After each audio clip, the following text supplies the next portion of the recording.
On the morning of October 14th, in a private showroom just off Milan's Via Monte Napoleone, a woman known as Anna Verratti adjusted the lighting on a single, large canvas. To the city's exclusive art dealers and oligarch collectors, she was the sole, trusted representative of a reclusive artistic genius named Silas, a phantom whose work was beginning to command astronomical prices through whispers and clandestine sales. Anna moved with the quiet confidence of a seasoned gallerist, her gestures economical, her presence calming. She was preparing for the most important private viewing of her career, a transaction that would secure her reputation and the legacy of her artist. But the showroom was a meticulously designed stage. The art was a fabrication of unparalleled sophistication, and Anna Verratti was a legend constructed by the Israeli Mossad. Her true purpose in that quiet, climate-controlled room was not to sell a painting, but to execute Tariq al-Hamri, the financial architect of the Al-Nasser Brigade, a man who had laundered hundreds of millions of dollars to fund terror attacks across Europe and the Levant. The authenticator's tool resting on a velvet cloth nearby was not for verifying pigment. It was a bespoke assassination device, and the meeting, scheduled for 11 o'clock, was the final move in a 2-year operational gambit of staggering complexity. The strategic problem facing Mossad's Caesarea division in the preceding years had been one of frustrating asymmetry.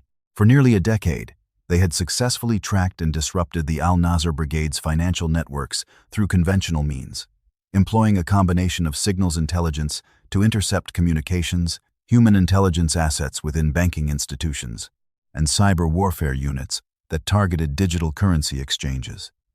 Yet, each victory proved ephemeral. For every Hawala broker they neutralized in Peshawar, another would emerge in Istanbul. For every bank account they froze in Cyprus, a new, more complex web of shell corporations would be woven through Panama and the Cayman Islands. The organization's financial arm was a hydra. Severing one head only seemed to encourage the growth of 2 more, each more resilient and harder to trace than the last. The agency's analysts concluded that they were fighting the symptoms, not the disease. The brigade's operational cells were expendable, and their money men were replaceable, but the underlying financial architecture was becoming dangerously sophisticated. It was adapting faster than Western intelligence could penetrate it, evolving from clumsy wire transfers to multi-layered cryptocurrency tumbling services and anonymous peer-to-peer transactions that left almost no discernible electronic trail. This evolution was not random. It was the work of a single, brilliant mind. Intelligence reports, pieced together from interrogations of captured low-level couriers and fragmented digital intercepts, pointed to a shadowy figure known only as the Treasurer. This individual had transformed the brigade's funding from a scattered, chaotic system into a streamlined, resilient, and virtually invisible global enterprise. The directive from Tel Aviv became brutally simple. The Hydra's heads were a distraction. They needed to find and destroy its heart. The old methods had failed because the Treasurer operated in a world beyond their reach, a digital ether where he had no physical presence.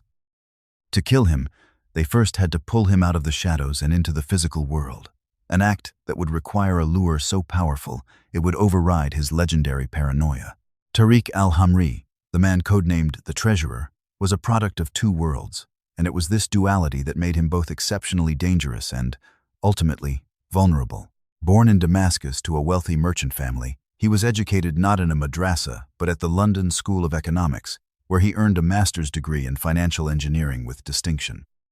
He was fluent in 5 languages, possessed a calm, almost professorial demeanor, and understood the intricate plumbing of the global financial system better than most of the bankers who managed it. He was not a religious fanatic in the traditional sense. His conviction was ideological, rooted in a cold, intellectual belief that the Western economic order was a corrupt edifice that must be brought down through its own instruments of power capital. He held a deep-seated contempt for the brutish, unsophisticated tactics of many militant groups, viewing their violence as tactically clumsy. His warfare was waged on encrypted networks and through offshore accounts, a far more elegant and, in his view, effective form of jihad. He managed a portfolio of terror that was diversified and robust, blending ancient Hawala trust networks with cutting-edge blockchain technology. He was notoriously paranoid, communicating through layers of encryption so complex that even Mossad's unit, 8,200 struggled to gain a foothold. He never slept in the same place for more than 2 nights, used a rotating series of professionally forged passports, and employed no regular bodyguards, correctly identifying them as a primary source of intelligence leaks. But his Western education had instilled in him something beyond financial acumen. It had given him a taste for the cultural trophies of the world he sought to destroy. Specifically, he had developed a deep and abiding passion for post-war European contemporary art. It was more than a hobby, it was an obsession. He viewed it as the ultimate store of value, untraceable, portable, and a symbol of intellectual superiority. His agents, operating through legitimate art brokers, had acquired pieces by Richter and Kiefer, but Al-Hamri yearned for something more, the discovery of a new, unrecognized master, an artist whose work he alone would have the genius to identify and possess. This singular, intellectual vanity was the flaw in his otherwise perfect operational security, the single crack that Mossad's psychological profilers identified as their only possible point of entry. The plan, conceived in the sterile briefing rooms of Mossad headquarters, was audacious to the point of seeming like fiction. It was codenamed Operation Canvas, and its central premise was to manufacture Al-Hamri's greatest desire and then use it to kill him. The agency would not search for a reclusive artist.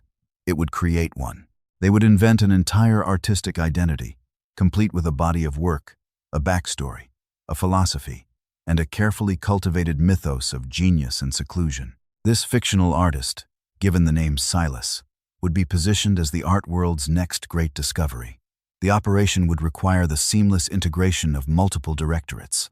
The Special Operations Division, Caesarea, would provide the operative to play the role of the artist's representative. The Technology Division would build the digital infrastructure, a ghost in the machine that could withstand the deepest scrutiny. A dedicated team from the Intelligence Division would craft the psychological narrative of Silas, drawing on art history and market trends to ensure its complete plausibility. The primary obstacle was authenticity. The global art market is a small, insular world of experts, with an almost preternatural ability to sniff out a fraud. To fool them, and by extension Al-Hamri, the Silas legend, had to be perfect. This meant creating not just paintings, but a verifiable history. It involved fabricating mentions in obscure European art journals from years past, planting digital breadcrumbs on university servers, and creating a backstory of a troubled prodigy who had turned his back on the commercial art world decades ago, only to re-emerge with a body of breathtakingly mature work. The greatest challenge, however, would be the physical art itself. It couldn't be a mere pastiche of existing styles. It had to be unique, powerful, and technically brilliant. It had to be the kind of work that a man like Tariq Al-Hamri would believe was genuine and would risk everything to acquire. The risk of failure was catastrophic. If the legend was exposed as a fabrication, it would not only be a colossal intelligence embarrassment, but it would also alert Al-Hamri that he was being actively and unconventionally targeted, driving him even deeper underground, perhaps permanently. The preparatory phase of Operation Canvas was a masterpiece of clandestine creation, a 2-year endeavor that cost millions and involved dozens of specialists. The technological foundation was laid first. Mossad's tech division created Galerie Verratti, a high-end, appointment-only art consultancy firm in Milan. They built a sophisticated website, secured a prestigious address, and began the slow, methodical process of building its online presence. They populated art history forums and academic databases with mentions of Silas, backdating posts and forging digital records to create the illusion of a long-standing, if obscure, reputation. They commissioned articles from real, albeit financially pliable, art critics in minor European publications, seeding the narrative of a mysterious, once-in-a-generation talent. Simultaneously, in a secure, windowless studio outside Tel Aviv, a team of artists and artisans, some of them former master forgers recruited by the agency, began the painstaking work of creating Silas's oeuvre. They developed a unique artistic signature, a complex layering technique using a mixture of oil paints and industrial solvents that was chemically distinct and difficult to replicate. Each canvas was artificially aged using a combination of ozone chambers and ultraviolet light exposure to perfectly simulate decades of storage. The stretchers were built from period-specific wood, and the staples were custom-made to match those used in the supposed era of their creation. They produced over 20 completed works to form a convincing body of work, complete with preparatory sketches and notebooks filled with Silas's fictional philosophical musings, all written in a consistent, invented hand.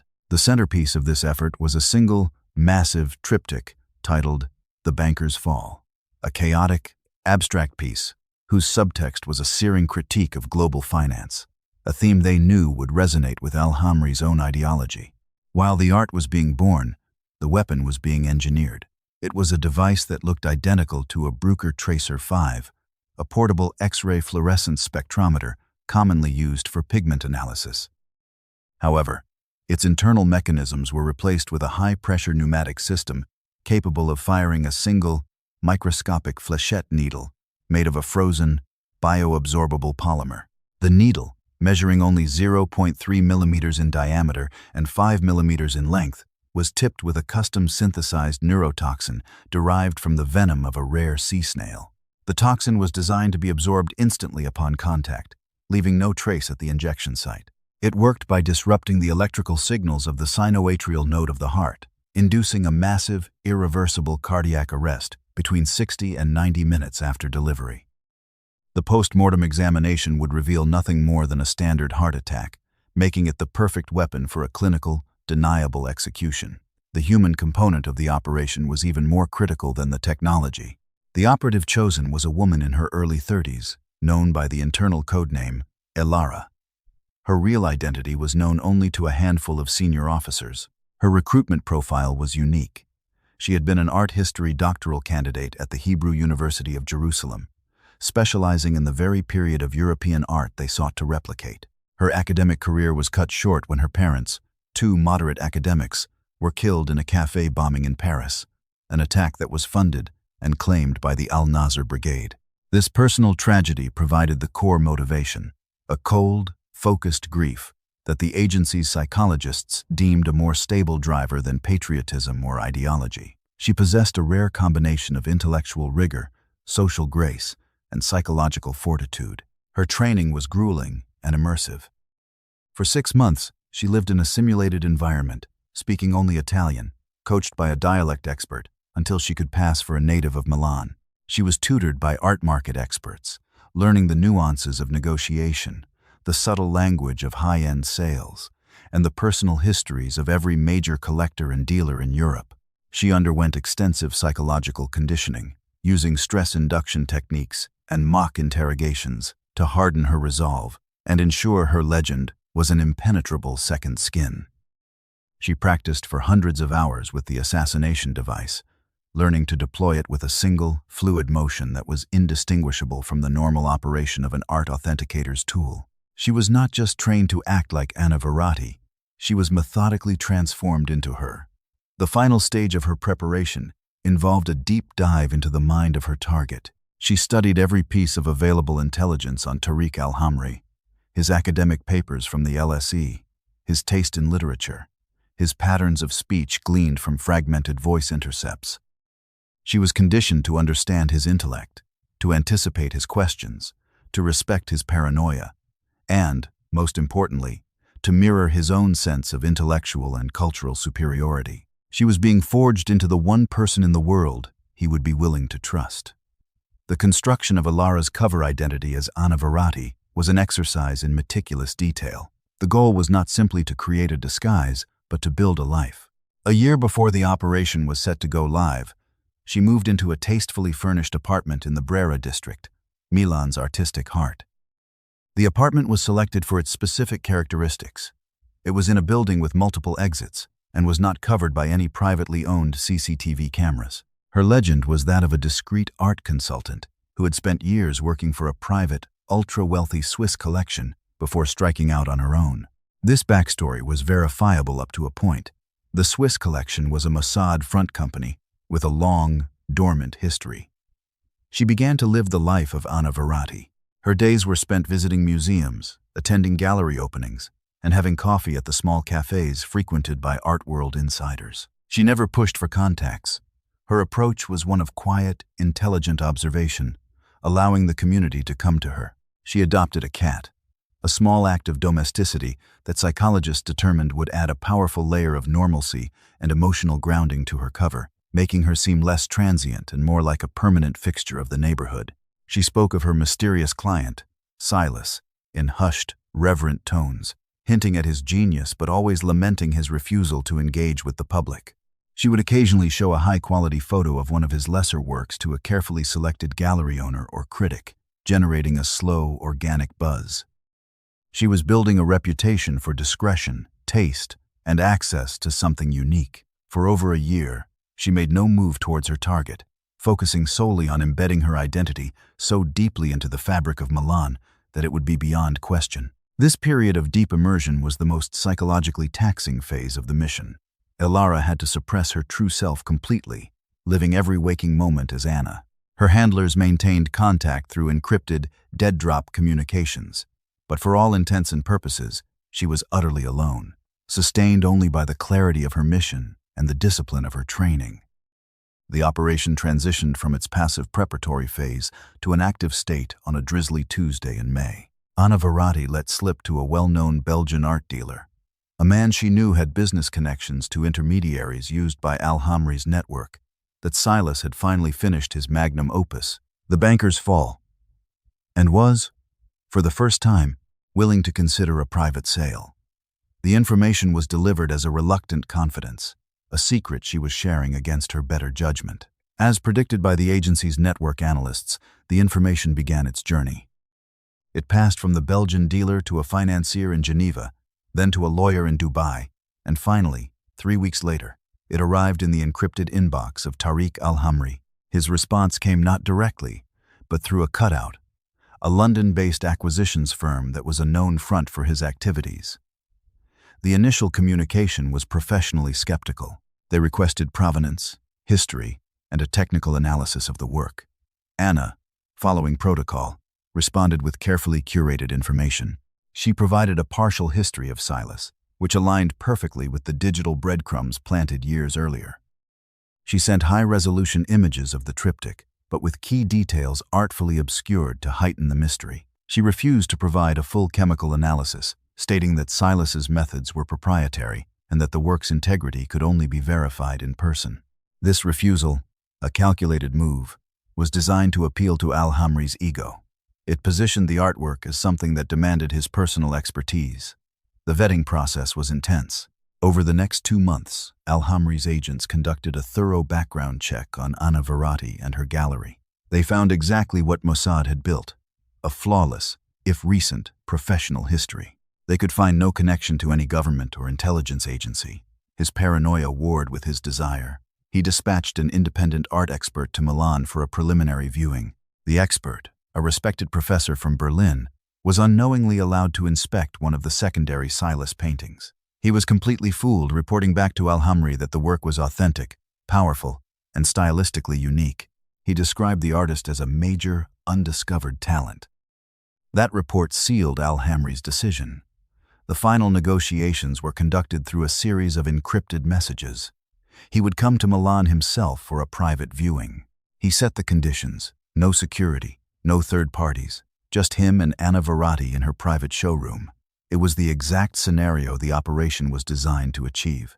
The week leading up to the meeting was a period of intense, silent pressure. Ilara maintained her routine with unshakable discipline, visiting her usual cafes, walking through the Giardini Pubblici, and feeding her cat.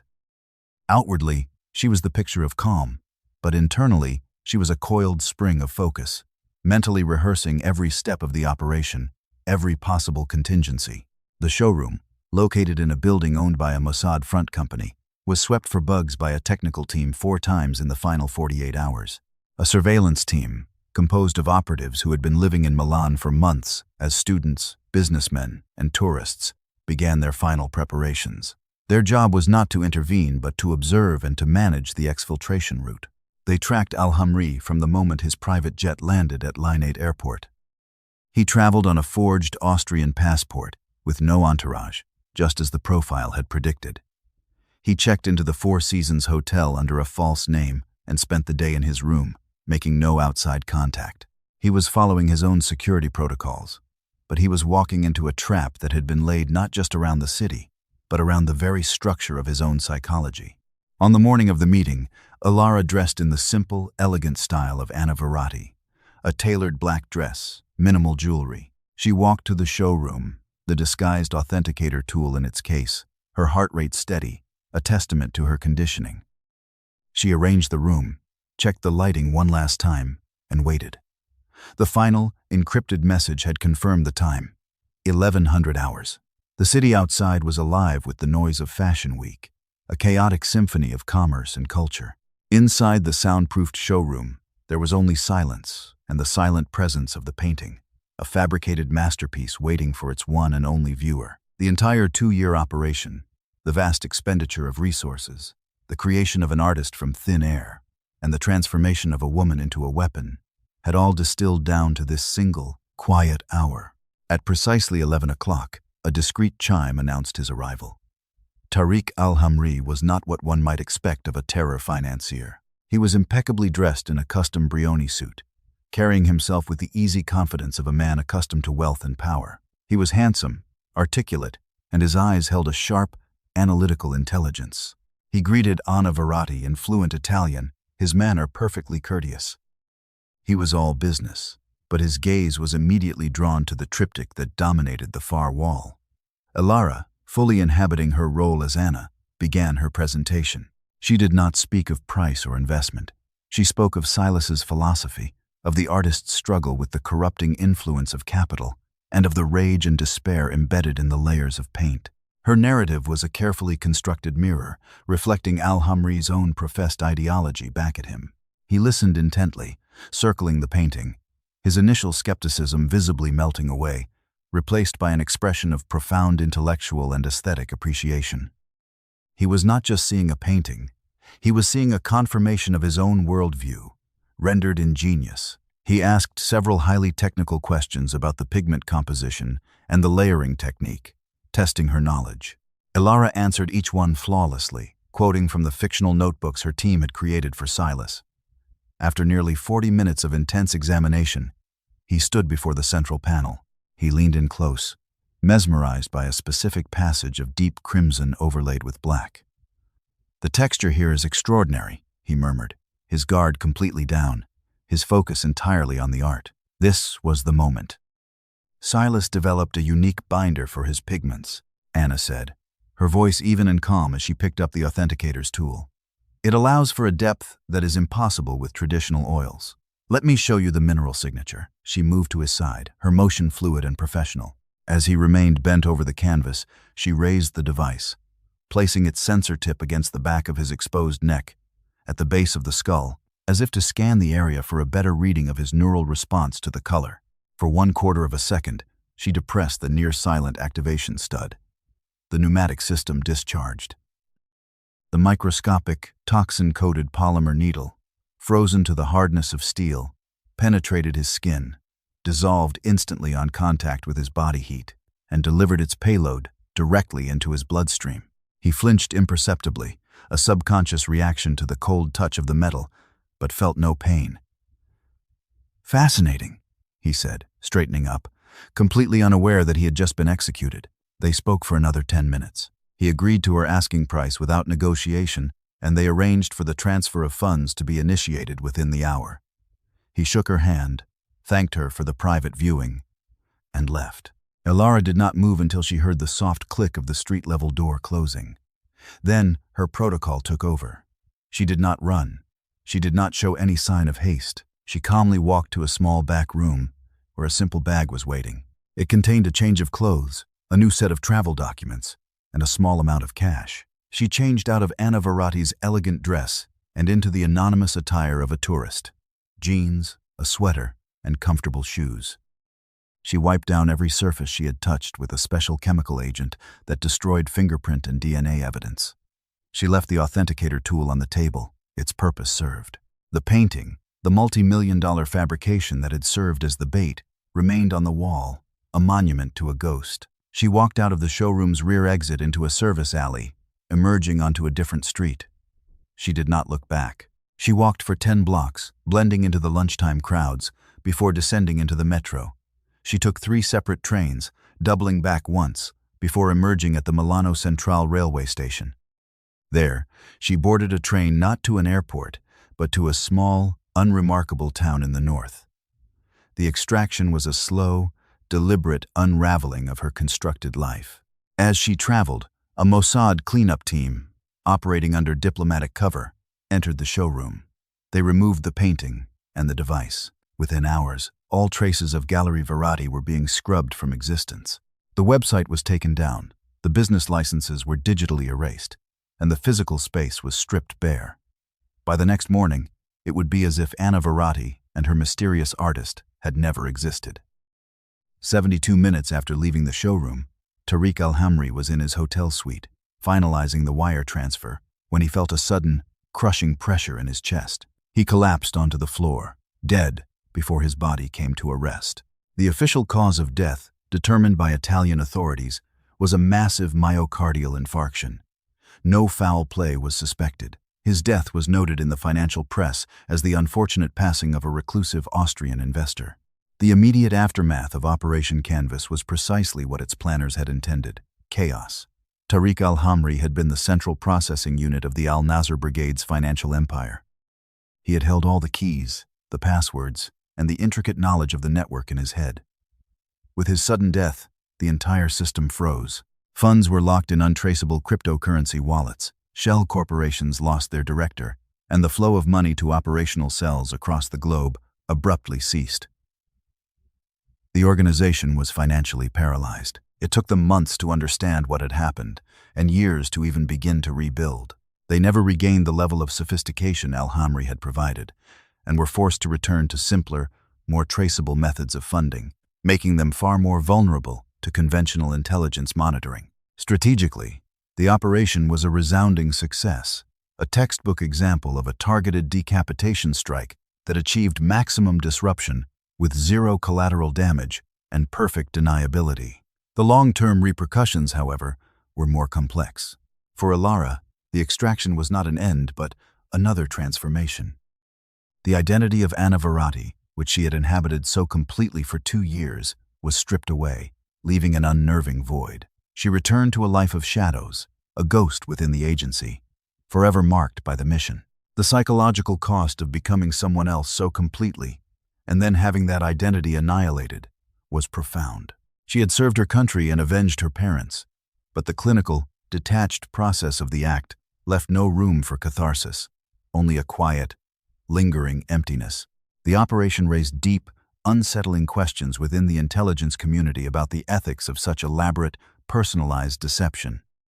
They had not just killed a man, they had weaponized his passions, turning the very thing he loved into the instrument of his death. It was an act of psychological warfare so subtle and so cruel that it blurred the line between intelligence work and a kind of metaphysical vengeance.